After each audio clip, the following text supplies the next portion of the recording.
북한 즉 아무래도 정치적으로 뭐 민감한 시기, 뭐 미국도 그렇고 우리도 그렇고 그런 시기이기 때문에 북한에 대해서 조금 더 신경을 못 쓸 수도 있었던 것 같습니다. 좀 다시 한번 집중을 해볼 텐데 이번에 훈련 현장 사진 공개됐어요. 그것도 탱크예요. 탱크는 좀 오랜만에 본 것 같은데요. 예, 지금 이제 이거 보통 예. 탱크가 아니고요. 예. 북한이 이제 2020년도 10월 달에 당 네. 창건 기념일 때 열병식 할 때 이 신형 탱크를 공개를 했거든요. 공개를 했었던 거고요. 그리고 이제 그 뒤에도 이제 공개를 쭉 해왔는데 작년에는 이제 무기 전시회 할 때도 이걸 공개를 했고 네. 열병식 할 때마다 등장을 시켰습니다.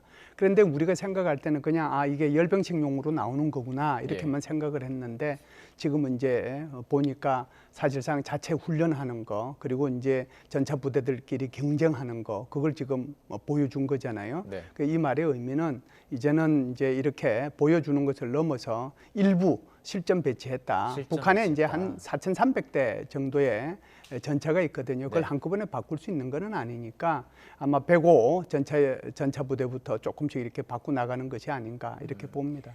어제 공개된 탱크가 그럼 이제 신형이라고 하는데 외형적으로나 성능이 어떤 게 변화가 있는 거죠? 성능이 이제 좀 많이 바뀌었죠. 이제 예. 과거에는 북한이 가지고 있는 주력 전차가 성군호라고 하는 거거든요. 예. 이제 거기하고 비교를 해보면 크게 이제 특징이 한 두 가지가 있는데요. 하나는 생존성이 향상이 됐다라고 볼 수 있습니다. 그 전에 성군호에 비해서 차체가 좀 낮아졌어요. 네. 차체가 낮아지면 탐지되는 비율이 좀 줄어들겠죠. 예. 또 탐지하기도 어렵겠죠.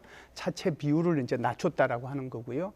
두 번째는 이제 거기에 이제 생존성을 향상시키기 위해서 갑옷을 입혔어요. 예. 예. 그것을 우리는 반응 장갑이라고 얘기를 하는데 네. 더덕더덕 뭐가 이렇게 치마처럼 이렇게 둘러서 있는 것이 바로 그 반응 장갑이라고 하는 거예요. 예. 그래서 거기서 일단 한번 이제 포탄이 와가지고 맞으면 거기서 중화시키고 난 뒤에 다시 본체를 맞기 때문에 훨씬 더 생존성이 높아지는 것이죠. 예.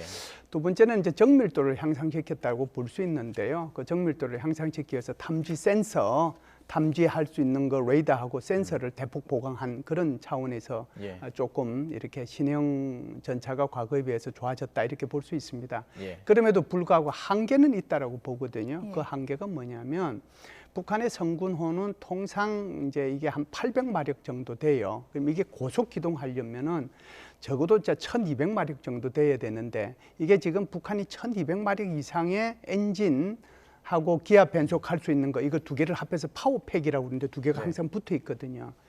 이걸 개발했느냐 여기에 대해서는 의문이에요. 그러면은 우리 이제 한국의 전차 같은 경우는 K2 같은 경우는 1,500마력에 시속 70km로 가거든요. 예. 북한의 마력차 크네요. 그렇죠. 북한 같은 경우에는 성군 전차가 한 60km 정도로 가는데 아마 지금 이런 식으로 덕지덕지 더 붙이고 생존성 향상에 초점을 두었다라고 하고 네. 그리고 이제 파워팩 정도의 그런 엔진을 탑재하지 못하고 800마력 정도라고 하면 기동성은 떨어지지 않겠는가. 예. 그래서 북한 스스로가 기동성을 희생하는 대신에 생존성 향상에 초점을 맞춘 그런 신형 전차가 아니겠느냐 이렇게 지금 추측을 해볼 수 있습니다. 신형이긴 하지만 정말 그렇죠. 도약할 만한 성장인지는 모르겠다 의문인데 네. 자 그렇다면 무기도 무기지만 선전선동을 사용하는 이 부분을 좀 분석해 보겠습니다. 네네. 저 사진을 계속 보여드렸지만 김정은 위원장이 직접 뭐 운전하는 그런 사진이 공개가 됐습니다. 네네. 사진이기 때문에 뭐 직접 했는지는 모르겠지만 네, 예. 어떤 의도가 있을까요? 예. 북한이 이제 지금 사실상 핵 미사일 같은 경우는 상당히 고도화되어 있다라고 하는 것은 뭐 우리 한국 국민들뿐만 아니라 전 세계가 많이 인정을 하고 있는 편이잖아요. 네. 그러니까 이제 주로 이제 핵 미사일 위협 쪽으로만 초점을 맞춰서 그쪽에 이제 개발을 많이 해왔는데 이게 지금 김정은 스스로가 얘기했듯이 이제 한국을 평정을 하고 대사변을 일으키기 위해서는 이것만 가지고는 안 되거든요. 예. 재래식 무기를 이제 개발해야 될 필요가 있지 않느냐라고 이제 김정은 스스로가 느꼈던 것 같고요. 그런 차원에서 아마 저것을 공개하지 않았는가라고 봅니다. 두 번째는 우리가 이제 결국은 러시아하고 우크라이나 전쟁 그리고 하마스와 이스라엘 전쟁을 보면 막 첨단 무기가 동원이 돼서 막 할 것 같은데 네. 실제로 보면은 드론이 좀 오고 가고 하는 것 말고는 여전히 예. 여전히 전차 네. 이것이 이제 주력으로서의 그 기능을 발휘하고 있는 것을 직접 봤잖아요. 네.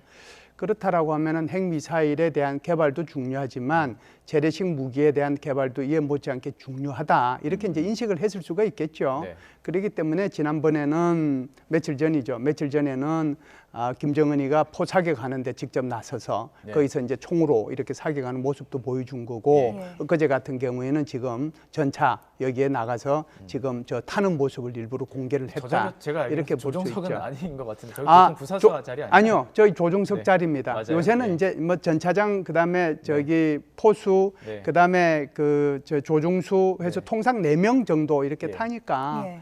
자리는 뭐 그 자리가 맞는 것 같은데 제가 볼 때는 저 사진을 저 정도로 네. 북한이 공개한 것은 좀 의문이라는 생각이 들어요. 왜 제가 그러냐면 고병철 씨도 한번 여쭤봤습니다. 아무리 이제 얼굴이 이제 네. 전차에 비해서 김정은 얼굴이 저렇다고 하더라도 저걸 확 땡기면 되거든요. 네. 그래서 김정은을 부각시킬 줄 알았는데 김정은이 완전히 저기 지금 콩알만큼 예. 나와서 좀 의외다는 생각은 네. 들어요. 네.